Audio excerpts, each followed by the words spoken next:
A Porsche tem esse DNA de pista, né? No primeiro momento, quando os criadores da marca, da fábrica, começaram a desenvolver os carros, o que eles fizeram? Usaram as pistas como estratégia de marketing. Levaram carros da Porsche para correr e, em vez de gastar dinheiro com marketing, gastava no equipamento e ganhava uma mídia espontânea, com eficiência, com resultados. E a filosofia, inclusive, da Porsche não era chegar lá com um carro com maior motorzão. Eram carros com motores mais compactos, mas com uma eficiência boa. E desde então, a Porsche venceu vários campeonatos e corridas sobre marcas que têm carros com motores super potentes e carros mais fortes, mas venceu na eficiência. Então, pista sempre foi e sempre será um grande laboratório para todas as marcas. E eu acho que a Porsche explora isso muito bem. Ela usa esse território aqui como seu campo de desenvolvimento.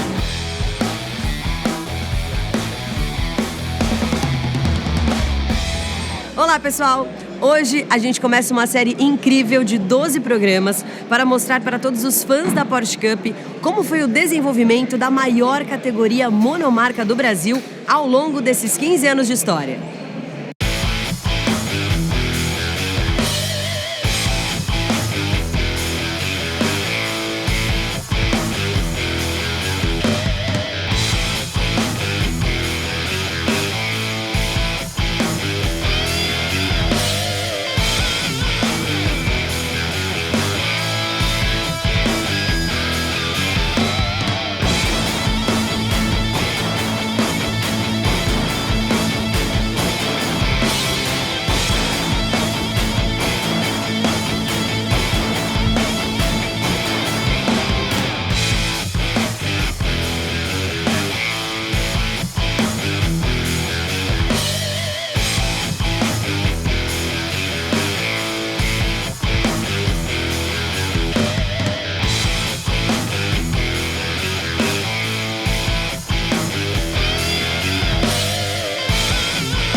Nesse primeiro programa, vamos falar de uma das partes mais importantes de um carro de corrida: os pneus. Desde a geração 996, o GT3 Cup foi se desenvolvendo e ficando cada vez mais potente, passando dos 380 cavalos aos 485 cavalos de potência na geração 991-2 e devendo chegar aos 500 cavalos na tão aguardada geração 992. Esse aumento de potência e aderência mecânica com acertos de suspensão, aliados ao downforce gerado por novos pacotes aerodinâmicos, precisou que os pneus também evoluíssem no mesmo ritmo.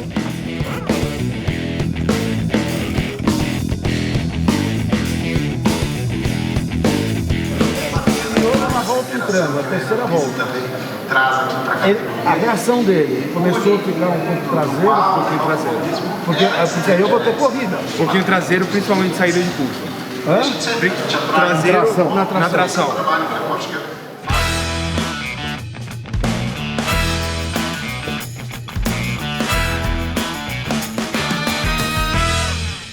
Cada carro numa corrida de sprint tem 3 jogos de pneu, numa corrida de endurance 5 jogos de pneus. E a gente precisa sincronizar o cronograma com essas trocas. É um trabalho bem minucioso aí, de às vezes cronometrar minutos aí para, numa classificação, numa corrida, todos os pilotos estarem com pneus certos, montados na hora certa.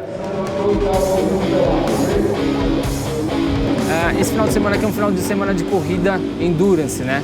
Então a gente tem um tempo mínimo de permanência do carro dentro do box que é de 6 minutos.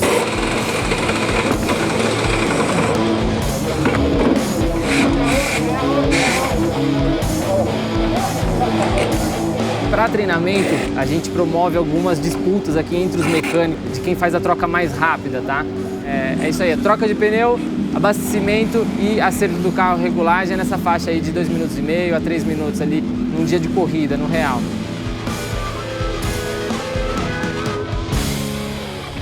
E hoje, com o grid das duas categorias, são 40 carros.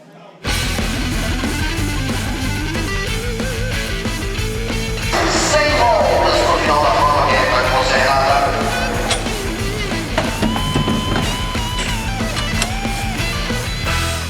Hoje nós montamos aqui por uma média de 700 pneus. E a montagem, esse equipamento que eu tenho, o operador trabalha sempre no mesmo nível, não fica abaixando, levantando, e isso agiliza muito o processo. O pneu entra para ser destalonado, para começar a montar a unidade nova, e sai pronto, balanceado em média 1,5 minutos. O processo é muito rápido.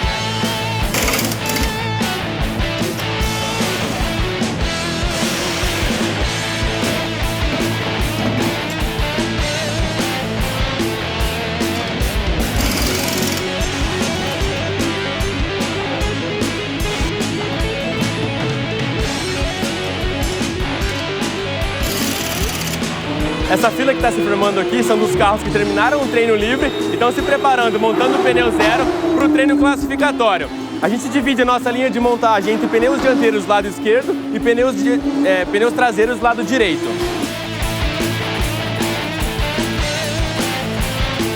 A nossa primeira etapa na desmontagem do pneu é provavelmente descolar o pneu. O pneu segue pela esteira rolante para o próximo passo, o segundo passo. É interessante destacar que o pneu ele vai embaixo, o que vai entrar na roda, e em cima, o que vai sair da roda. Nesse nosso segundo passo, a gente tem a troca efetiva do pneu. Ou seja, o pneu usado ele sai, tem o seu destino definido, ou é um pneu descarte, ou é um pneu para guardar para as próximas etapas, e entra um pneu zero, o pneu que o piloto vai usar no treino classificatório e na corrida.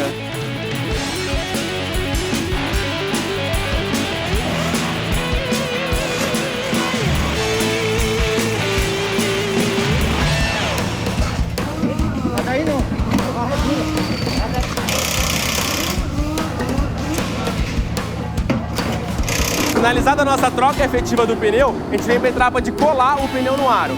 Ou seja, a gente infla até uma certa pressão para que o pneu ele se cole por inteiro, 100% do pneu, e a gente garante a segurança de que em uma curva o pneu não vai se descolar. Finalizado essa colagem do pneu, a gente vem para a etapa das balanceadoras. São 4 balanceadoras operando, 2 para os pneus dianteiros e 2 para os pneus traseiros. Essa é a última parte da montagem dos pneus.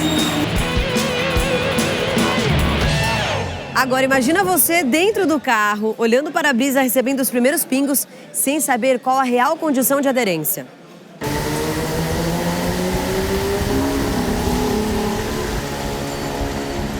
A escolha de pneus é sempre feita entre o diretor de prova e o piloto consultor da categoria.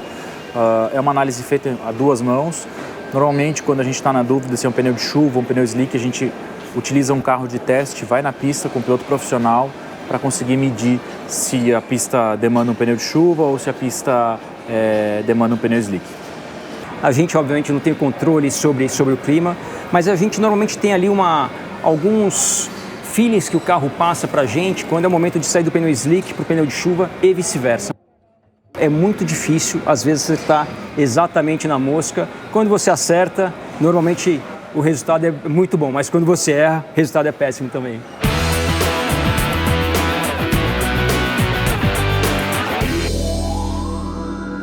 Pior do que chuva e do que seco é o meio termo, porque às vezes você tem um pedaço da pista que está seco, um pedaço da pista que está chovendo, ou você tem uma chuvinha muito fininha que quase molha, mas não molha, só enceba, a gente diria assim, só mela a pista, e aí não é nem um pneu nem o outro. Quando você coloca o pneu de chuva e não está chovendo, ele derrete, porque a própria água da chuva refrigera o pneu. Quando você coloca o pneu slick e está um pouquinho úmidozinho, ele vira um sabão. Então, lidar com isso tudo não é fácil.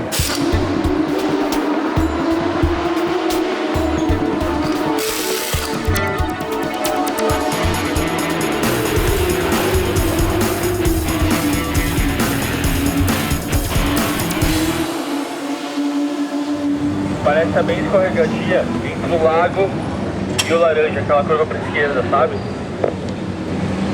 Sei. Então isso decide bastante coisa pra gente.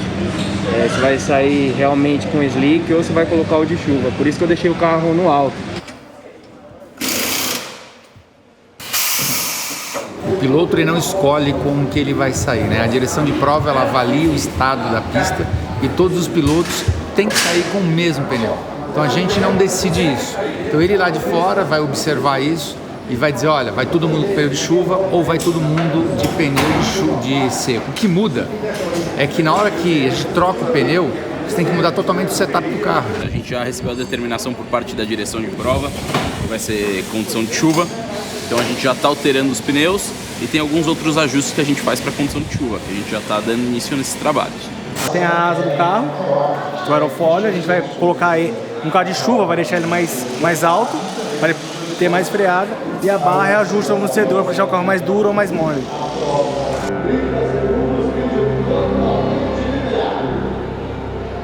Se vocês estiverem mais rápido e passar por ele, não tem problema, tá? Depois que ele recolher, vocês podem ir embora. A largada só acontece quando a bandeira verde for agitada. Vocês vêm alinhados, agitou a verde, aí pode começar a corrida, ok? Boa prova.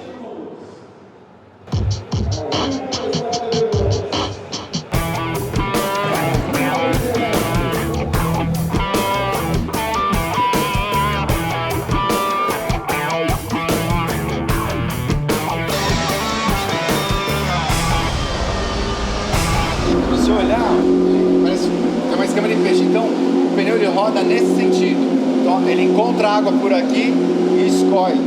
Se você inverte o pneu, ele faz exatamente o contrário. Ele pega a água e joga para dentro do pneu. Aí a chance de você aquaplanar, o problema de estabilidade direcional é muito grande. Ele só dá estabilidade direcional se ele estiver nesse sentido.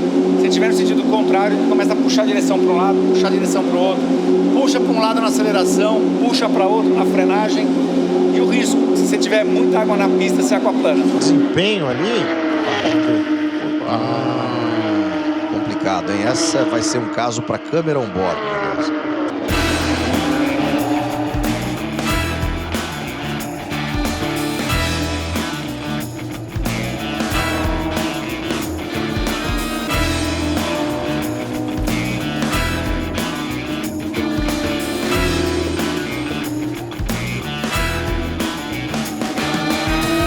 Mas essa é somente uma parte no complexo universo dos pneus da Porsche Cup. No próximo bloco, a gente vai falar sobre temperatura, pressão e, claro, o desgaste dos compostos durante uma prova.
Administrar qual tipo de pneu deve ser utilizado numa pista meio seca, meio molhada. Existem 3 fatores determinantes para o desempenho do carro numa prova: a temperatura dos pneus, a pressão dos pneus, que é a calibragem, e também o desgaste.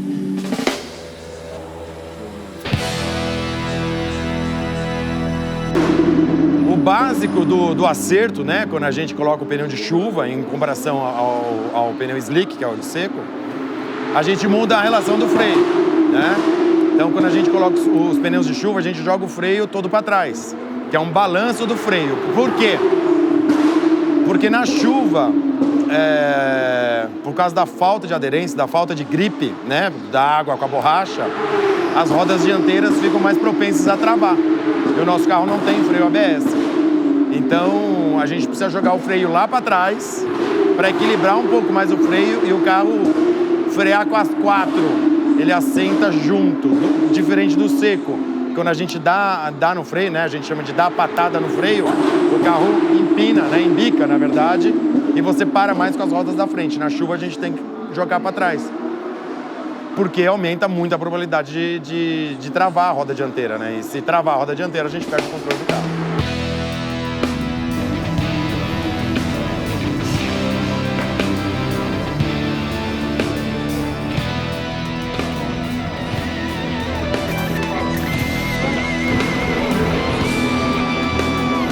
Tudo isso faz muita diferença, o quanto a pista está abrasiva ou não, o quanto tem gripe é o quanto gruda, né?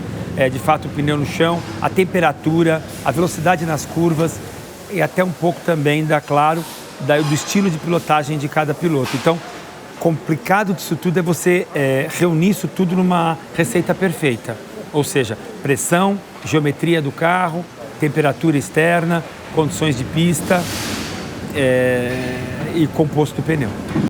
Já entendemos que para ter o maior grip possível, o pneu tem que estar na temperatura ideal, que é aquela que a fabricante determina em seus infinitos testes. Mas e a pressão, hein?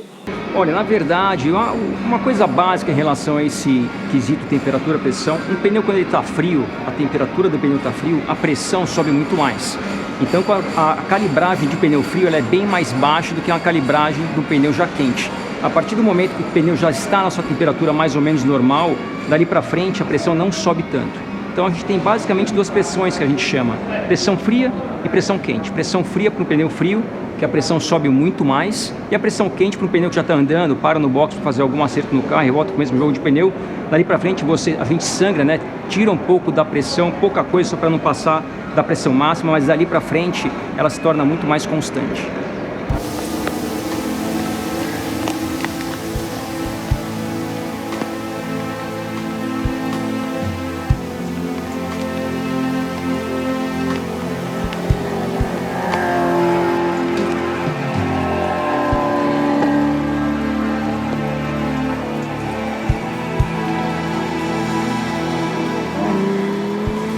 Tanto esse balé para aquecimento, como buscar água, de novo, voltando, são técnicas do piloto para deixar o pneu em condições ideais a ele. Se ele faz o balé, ele gera temperatura. Se ele gera temperatura, a borracha fica mais mole. A borracha ficando mais mole, ela adere mais no piso. Se ele gera temperatura, lembra que eu falei, ele gera mais pressão. E o pneu pode ficar na pressão ideal. Se ele passa do ponto nesse balé, ele estraga o pneu. E ele gera temperatura excessiva e pressão excessiva. Então ele também estraga isso. Então veja que fazer aquele balé é mais ou menos como eu diria, temperar aquela comida. Você não pode nem pôr muito e nem pôr pouco, né? Então, e isso está relacionado com o quê? Com a temperatura externa, com o tipo da pista. Então você vê que um piloto experiente, às vezes ele faz mais balé numa determinada pista e numa determinada temperatura externa, e às vezes ele faz menos balé em outra pista, em outra temperatura externa. Tudo isso já faz parte da estratégia e do truque de cada piloto. O buscar água, como já tinha falado, a borracha do pneu de chuva, ela é muito mole. Quando ele fica andando na pista, e se a pista já está meio seca, ela derrete e deteriora muito mais fácil. Então o que ele tem que fazer? Aí ele faz o balé no sentido inverso, para ir buscar aquela água que refrigera esse pneu e baixa a temperatura desse pneu para que ele não deteriore e ele não tenha essa perda de performance. Então tá vendo que depois que o piloto está lá no carro, não é só dirigir, não é só fazer as curvas, tem que saber deixar o pneu no ponto correto para aproveitar, para ter o melhor aproveitamento. Ô Troy, usava uma telemetria aqui só para ver. Não é só se está chovendo ou se não está chovendo, se é slick, não é slick. Porque se está chovendo pouco, está com pneu de chuva, esse pneu de chuva ele na teoria é para chuvas mais fortes, então ele desgasta muito rápido. Então você tem que programar a hora que você vai sair para a pista. É bem complexa essa equação, e por isso que a gente fica olhando para ver como é que a gente vai montar ela. E aí muda o carro, depois do pneu de chuva, o carro tem que estar com outro acerto. Então é tudo diferente aqui, tem que ficar bem de olho mesmo. E tudo isso por até 4 horas e meia de prova, no caso das corridas de longa duração da Endurance, ou até 25 minutos na da Sprint, onde não há troca. Somente, claro, se o clima mudar, como a gente já viu no começo do programa. E pra gente falar sobre o desgaste dos compostos de borracha, a gente chama o Miguel Paludo, 6 vezes campeão da Porsche Cup Brasil.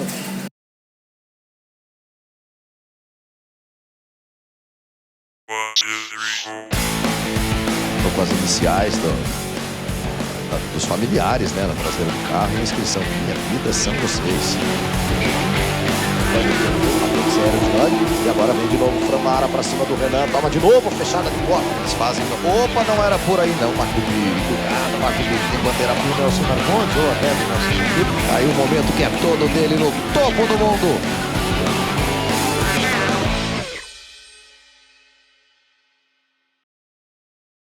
É muito importante a nossa parceria com a Michelin.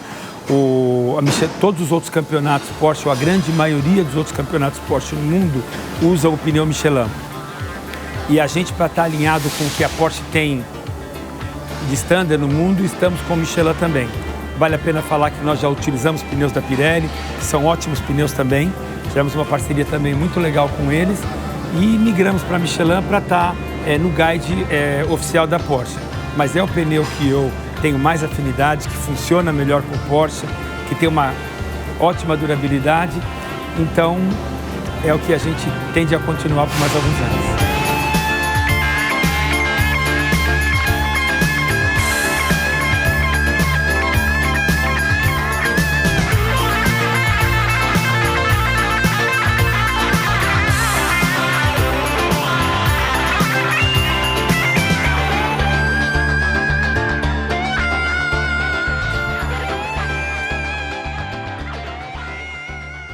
No futuro nós teremos o Porsche 992 e eu já sei, porque a Michelin já me disse que serão os pneus categoria N3. É um novo pneu, é uma nova técnica, uma nova tecnologia de construção e que eu não pude experimentar ainda, mas eu estou curioso para saber como é que vai ser. Mas confiando na marca Michelin e na conexão Michelin-Porsche, eu tenho certeza que a gente vai ter ainda mais performance nesses carros. Essa conexão entre as fábricas fortalece muito o nosso campeonato. Bom, esse foi o primeiro programa de uma série de 12 que vamos falar sobre tudo do mundo da Porsche Cup Brasil. Te espero no próximo.